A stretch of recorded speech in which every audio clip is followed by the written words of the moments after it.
शिव गुरु के चरणों में प्रणाम। माँ भवानी के चरणों में प्रणाम।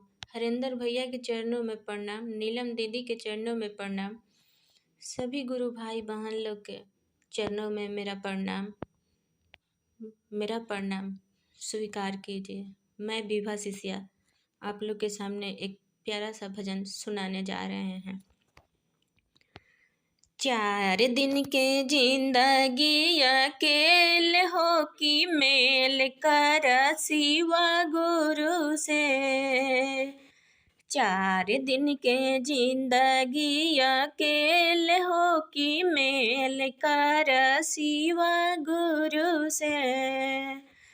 कोठवा अटरिया शिष्या काम नहीं आई है। रहिया में चलबू अकेले हो कि मेल कर शिवा गुरु से। 4 दिन के जिंदगी अकेले हो कि मेल कर शिवा गुरु से।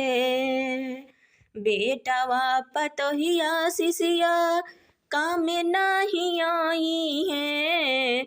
रहिया में चलबू अकेले हो कि मेल कर शिवा गुरु से। आइले हरेंद्र भैया तीना सुत बतावले। पहिला में दया दूसरे में चर्चा।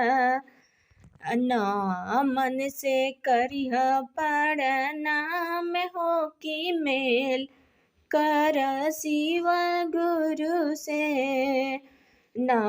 मन से करिह प्रणाम हो कि मेल कर शिवा गुरु से।